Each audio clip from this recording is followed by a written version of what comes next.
Who that? Who that? Who that Say say they they gonna gonna beat beat them them Saints, Saints? baby. All right, guys. The Saints picked up their first win against the G-Men, the New York Giants. Saints caused 5 turnovers in a row. I don't even know how that's possible, to be honest with you. In a row. Yeah, it was 5 turnovers back to back to back to back to back. Wow, I didn't even notice I that. don't even know. I I don't was in even the know how game. that's Okay. possible. Yeah, I mean, what a freaking week to be a Saints fan. LSU didn't play this week, unfortunately. They still went 3-9 against the bye week.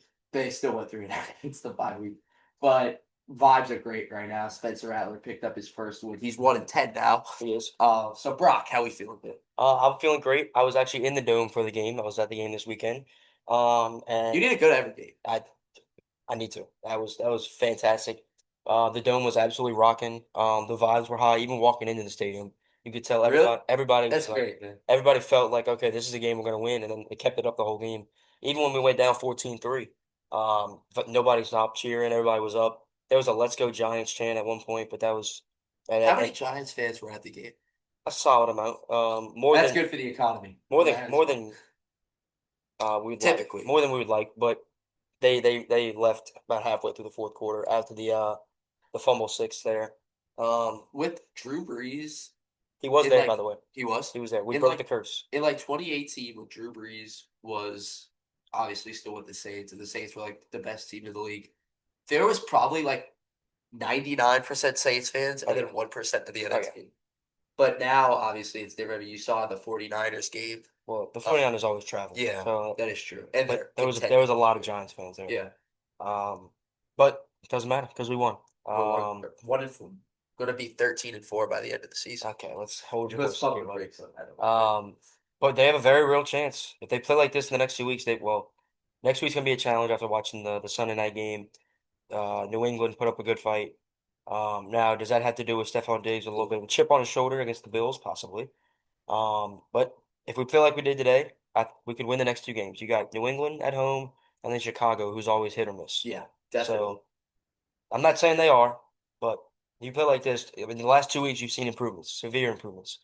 Yeah, Rattler looks way more comfortable. Obviously, he finally stretched the ball down the field, and look what happened. An yeah. 87-yard touchdown. And oh my God, was I going insane for that touchdown because I started Rashid Shaheed on my fantasy team Bank it because on I the had long to, touchdown. and it happened. That's But great, man. Saints win. That's all that matters. Yeah, I mean the Saints they keep moving the ball. It's just they get to the red zone and then they kind of fizzle out. Yeah. You get to the red zone and then you have a false start penalty that kind of kills the drive. Um, but they're moving the ball downfield. Defense played lights out against a team that had a ton of momentum Mhm. coming into this game. Um, I mean, it was just all around a solid performance. Blake Groupie even made 4 field goals. I mean, he still missed two, which I think, sucked, yeah. but he made four. But that's kind of what kind of makes me angry, I guess, as a Saints fan, is how many times we have to trot Groupie out there. Like I hate watching Groupie kick field goals. I wish he would be kicking extra points instead of field goals. But a man can only wish. I'm really pleased with the Saints' performance. Spencer Rattler needs more respect, in my Yeah. opinion. Oh, yeah. I think the only complaint you had from this game was the missed field goals, but when you trot a guy out there for 6 times, That's he's true. probably not going to make all 6 field goals. Um, but didn't matter because we were up by 2 scores. He had a chance to put it away at the end, when he missed another field goal, but it didn't Yeah, matter. The Giants weren't doing anything. yeah. It was still a two-score game Yeah, yeah. regardless. Um, but I mean, other than that, I don't really. There was not no glaring like problem with the Saints this game. Absolutely not. Uh, there Penalties are fine. was a glaring issue with the Oh my referees, though. God. The Carl Granderson sack. What was that? I, first off, so funny thing, after that play, the entire rest of the game, the whole Superdome just booed Really? the entire time. Didn't matter what happened, just booing the entire time. I don't know what you had like. What was he supposed to do for that? I genuinely don't know. Just give him a hug Like and then lay it down. it was a kill Like shot. I mean, I it wasn't even that violent. I Like he told just came unblocked. Like I have no idea what he's supposed to I do on told my that play. dad this. That call in itself was almost as bad as a call as the no call, but the no call was bigger because of the stage it was on. Well, Like yeah, because, obviously. but like if you just look, they were both in the regular season. That's on par with how bad of a call that was. when Like it was horrible. when that happened, I was like, dude, I swear I've seen this movie before Hmm. where the Giants would come back and win.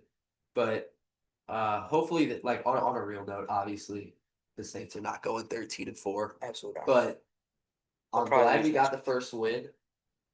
But we still need to execute the tank because this team still has a bunch of issues. I mean, they played well against a very bad team. I think the Giants are a very bad team. Hmm. Undisciplined. Brian Dable has a lot to figure out over there. I don't even know if he's going to be the coach of that team come this time next season. I don't think so. Um, And the Giants' upcoming schedule is brutal. it's They have a terrible. chance to lose like the next 8 or 9 games in a Yeah, row. definitely. It's horrible. Yeah. But Saints fans, don't let this get to your head.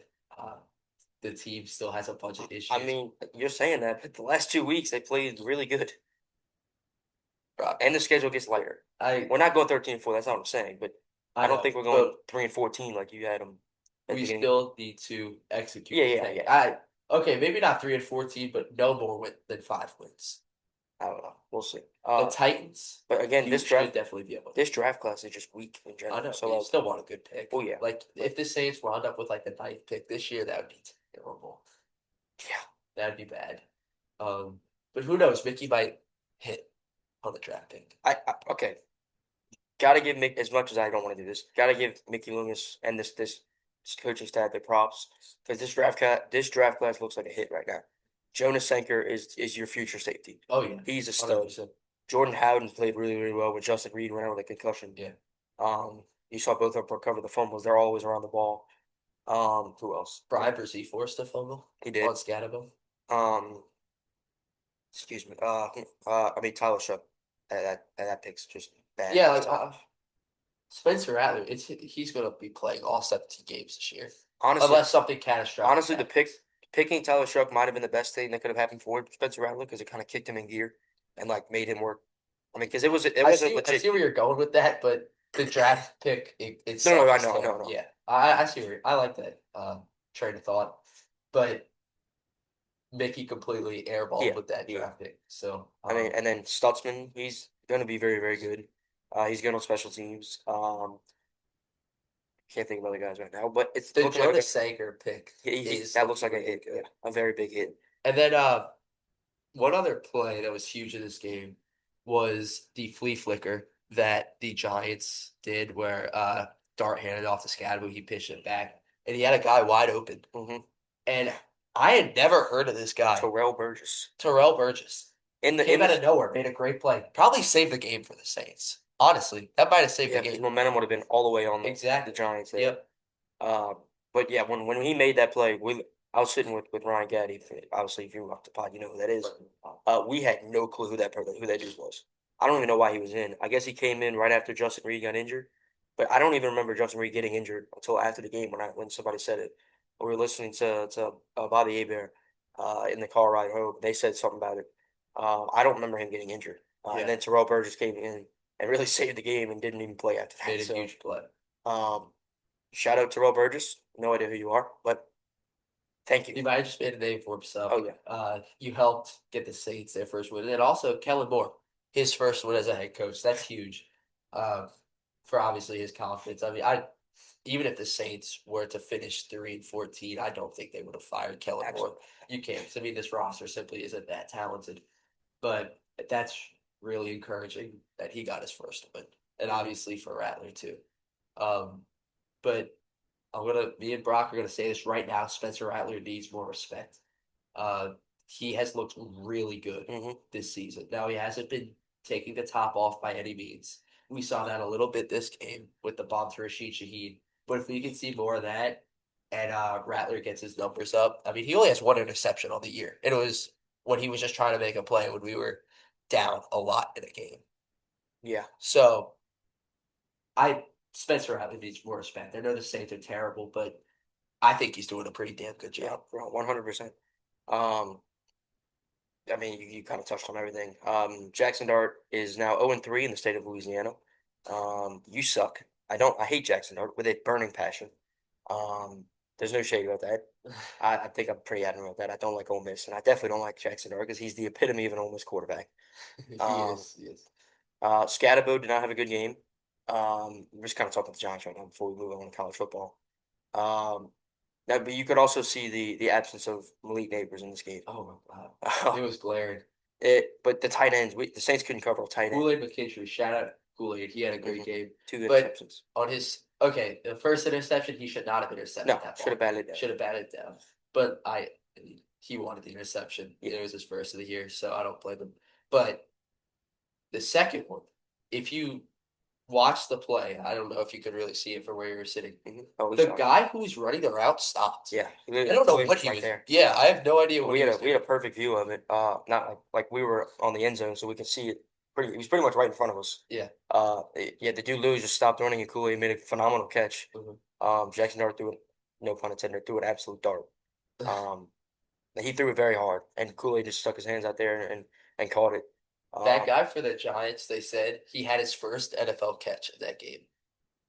So which one? the guy who just stopped running the route, I think his last name was Collins. If you did, I don't remember seeing it. No, he did. He had a catch in that Uh, game. But that's what I'm saying. Like Malik Neighbors not being there oh yeah, opens up opportunities for and the Darius Slayton. inexperienced Darius guys. Slayton did not fill in very well for him. Yeah, Obviously, he had no. the big fumble. And he also got injured. Yeah. So Wasn't it? this was a game the Saints needed to win. Yeah. Really. Like they Yeah, really needed but to one, win. yes. Okay, the one, okay, my bad. The one weakness I would say is the Saints' inability to cover a tight end. That was frustrating. That was very, It's very been frustrating. that has been a theme since as long as I can remember. Yeah. George Kittle a couple years ago, Dallas Goddard last year, um, Bellinger this year. Yeah. It, it doesn't matter though, because doesn't we're matter. gonna forget all this because the Saints won. Obviously, if we would have lost, the problems would have been magnified, but we didn't. We won, so they're minimized. You want to Um, transition on over to some college football, bro? yes. All right, go ahead. So me and Connor were right on two programs, who were the number one and number two team in the country coming in the season, and now are both unranked this week. And that would be Penn State, who I was called a frauds, and Connor, who picked Texas. Yeah. Who a bunch of people said he was crazy.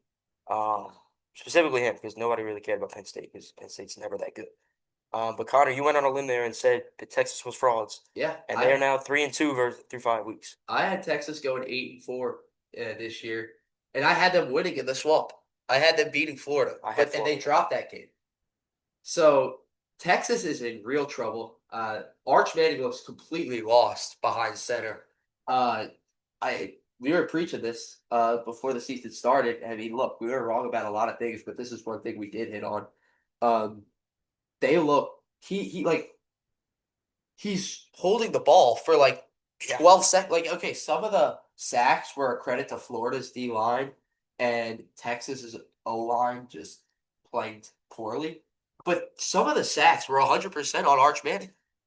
Like 100%. Like there were some instances where he would step up into the pocket straight into a Florida Gator.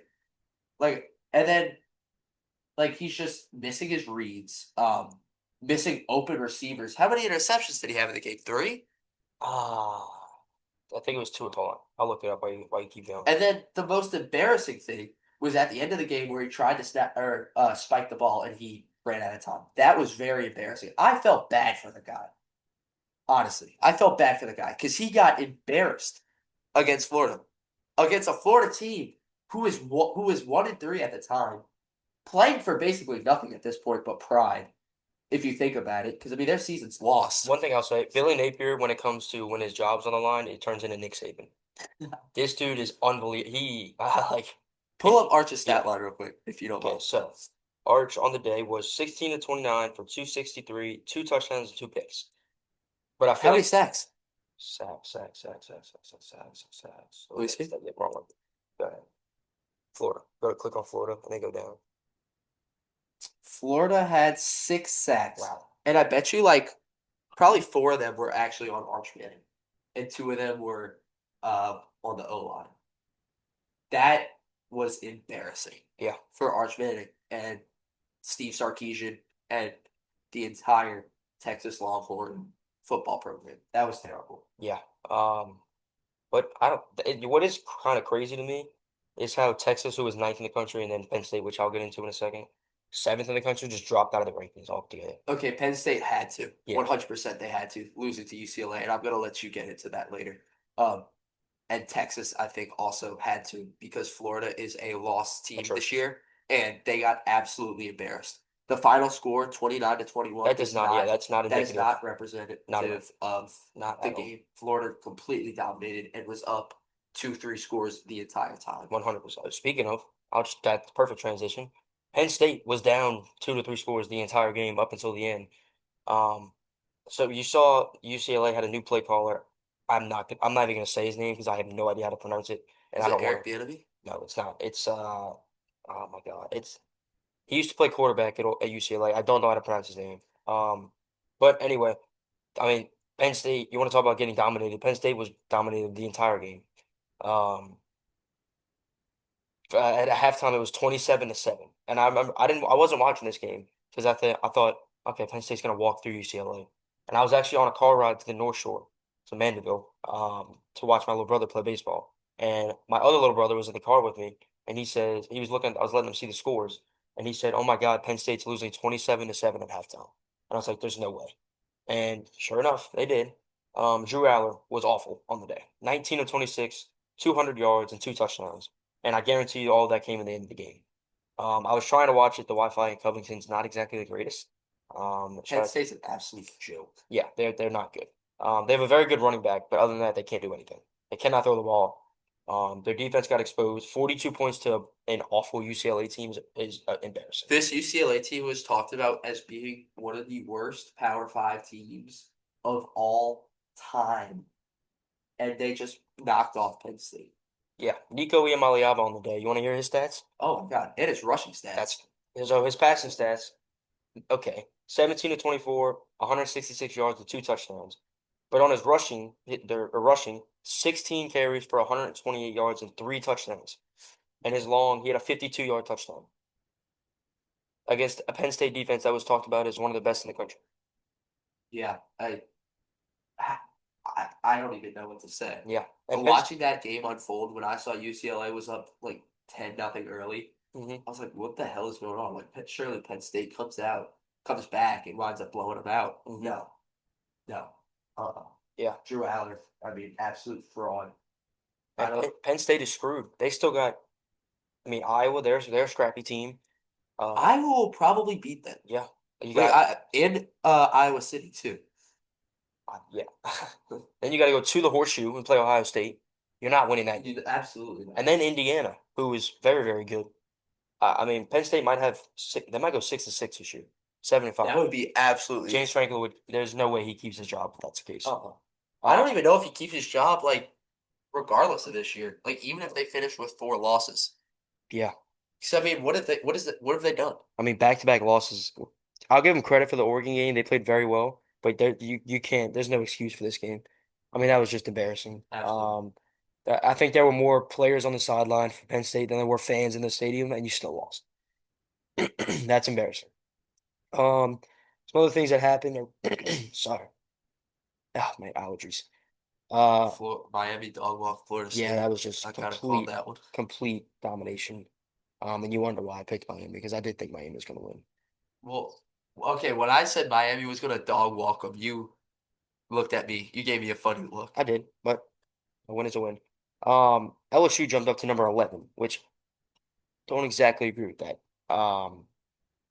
But we'll see. We'll see if Nussmeier really does turn a corner this This week. week Like, is going to be very telling for how the yeah, rest of this yes. is going to go. Like Brian Kelly said, Brian Kelly mentioned that he's going to get off this next week or this past week, and then he's going to turn into the Garrett Nussmeier that the offense needs. Well, this is the week to prove that. Because if he doesn't, if LSU loses this week and goes 4-2, they have a very real chance of losing 4 straight games. Vanderbilt is very good. I know they're ranked 20th. They are still very good. They played very good against Bama in the first half. They kind of struggled in the second half, but they're still a very good team. A&M, top 5 team in the country. Do I think they're a top 5 team in the country? No, but I still think they're very good. I think they honestly might be just because of the lack of good teams Yeah, this year. I think that's why Ole Miss is There's ranked got to be 4th. 5 best teams. And then Bama. I think Bama's one of the best teams in the country right now, but because they lost early in Florida State, I agree, they're and not. if LSU doesn't like, if the LSU of last week plays Bama, like if they don't change what I'm saying, Bama's gonna dog walk them like they did last year. Yeah, What was the score last year? 40? 42-13. I don't think it'll be that bad, but I think it's gonna be bad. Yeah. Um, yeah. Please, please, LSU's got to, please, please do something this week yeah, they have to. against If they don't, a not good South Carolina team. I don't want to hear all the hype around Illinois Sellers. Their offense is not good. very underwhelming South Carolina Their team. defense is good. Their front seven is very good, and their secondary's shaky.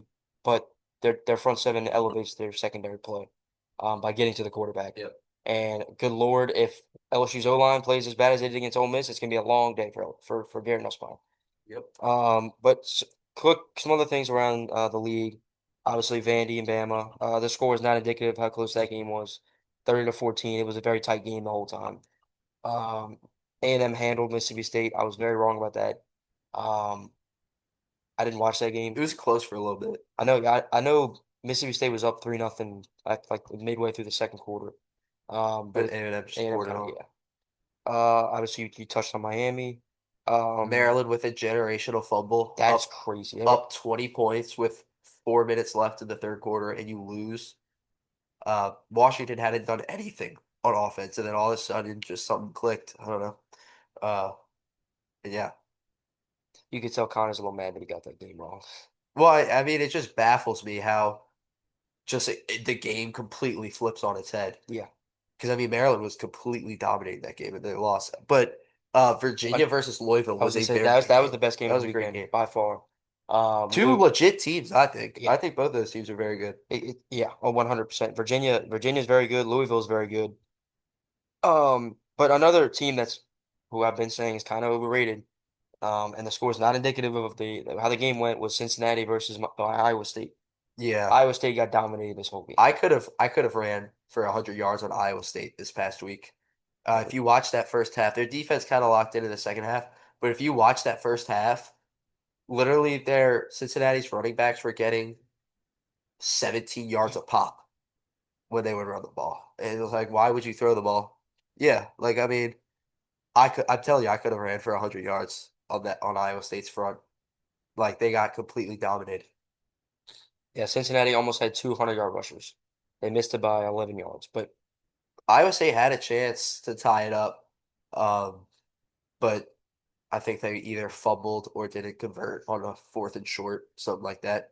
Uh, but no, mhm, I didn't think I wasn't really buying into Cincinnati, but their quarterback's solid and they have a very good running game. yeah. Now I don't know if that running game is testament to Iowa State being terrible or what, but um, Cincinnati might be a team to look out for. The Big 12's wide open, I think. I'd I say don't Texas Tech Texas is. Tech running away with that. I don't think so. I think Texas Really. Tech is good, but there's a bunch of teams in the Big 12 that I think are competent or capable of upsetting them, Arizona dethroning them. State. Huh? Arizona State. Shout out Ryan. Arizona Shout out State, Ryan Dara. Baylor, TCU. I Yeah, think there's a bunch of teams that just have those great offenses that really anything could happen. yeah. But Um, but I mean, other than that, the top 25 came out. We can go run through that. Something very weird bottom of the top 25. You got BYU at 18, Virginia. Okay, think of this. Okay, pretend this is 5 years ago, and let me read this top 25 at the bottom. BYU, Virginia, Vanderbilt, Arizona State, Iowa State, Memphis, South Florida, and Florida State. that is, yeah, you're right. And then Missouri's number 14 in the country, and Georgia Tech's 13th in the country. I mean, I this love this, it. this new age of college football is good and also kind of Head scratching. it's getting a little hard to get used to. It's literally any given Saturday. It's the same as NFL. Anybody can win on any Saturday. I mean, clearly you saw UCLA beat a top 10 team after getting A blown up. top 10 team. Well, yeah, but Penn State. but yeah, NIL is kind of it's you can start to see the effects of it, how and the transfer portal. You can start to see how it's literally any team can win any given Saturday. Like I said, every game's competitive. There's no like there's very little blowouts anymore. Um, like even the quote unquote blowouts end up being good games at the end.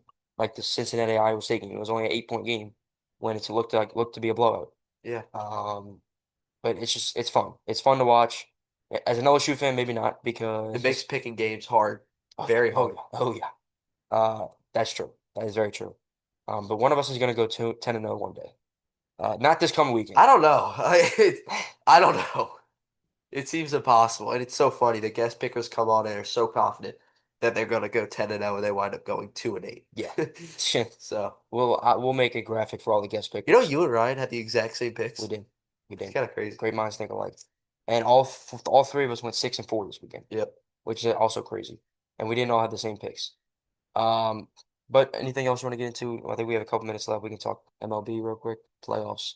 Both of our teams have been awful so far in the divisional Well, series. in the wild card we look good, but Yeah. in the divisional series it's been rough. The Yankees have absolutely no chance. I don't know what your thoughts are on the Cubs, but I don't know. Yeah. The Blue So Jays are coming out of the God, the Blue AL. Jays. I was very wrong about the Blue Jays. They might win the World Series this year. Yeah, Trey Savage. I was high on My Trey God. Savage out of East Carolina. Yeah. He was an absolute menace at East Carolina, and when he got drafted to the Blue Jays, I wasn't that happy that he was going to the AL East. But um, it came to bite me in the ass because he absolutely torched the Yankees. Five and a What do third you or have two 10, thirds, 10 10 strikeouts through strikeouts. 4 innings or something like that? Yeah, That's crazy. like five plus innings. I don't know. Yeah. Whatever. The Yankees are screwed. Okay. Well, I don't have that much. I mean, he's saying that because the Yankees have already played 2 games and they're down 2-0. I have a little bit of optimism still because the Cubs have only played 1 game in the NLDS. However, if they lose tonight, which they play at 8 o'clock at night for some reason, A Central Division game is yeah, at eight it's o'clock weird. anyway. Um, if they lose tonight, it's over. We had the Cubs, as in we, Shota Imanaga is going to start, and he's going to face Aaron Ashby, who isn't a starter, but they're using him as an opener, kind of as the Cubs did against the Padres. Padres in Game 2. We're using Andrew Kittredge. But it sounds like they're going to go him, and then Quinn Priester is going to come out after the first inning. Um, Now, if the Cubs go down 2-0, I'm gonna come on here and say it's over. But if the Cubs win tonight, then they're 1-1 going in to Wrigley Field. You got 2 games at Wrigley, and you could possibly, I don't know, you could End it possibly there. end it in Wrigley. That would be amazing to see. Um, but on the other side of the bracket, the Dodgers look unbeatable right now. Uh, Shocker. yeah.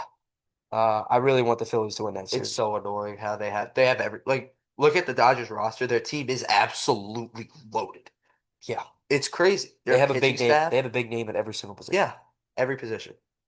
Andy Pajes is even looking like a star right now. Like his numbers are very good. Yeah, I hate So the Dodgers so much. I I'm sorry, can't Brad. pick I them, hate the but Dodgers. Um, gotta give credit where credit's due. 100%. But anyway, we'll see. Cubs play tonight, 8 o'clock. Everybody tune in, please. The Cubs are a very likable team. I'm not just saying that. I feel like they don't do much to get hated on. But a team that's not likable is the Brewers. I cannot stand the Brewers. And that was I'm a Cubs. I I know, hate the Brewers. I could do a whole pot of how much I hate the Brewers. Because they're somehow good every single year.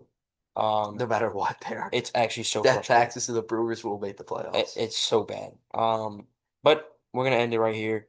Episode 57. Thank you for watching. I don't even think we even said that at the beginning. We kind of just jumped right in. Sorry, who dat? Yep. Who dat? Go Tigers. Go Cubs tonight, please. Yep, go Yankees. Um, and we will see you on Wednesday for episode 58. Peace. Peace.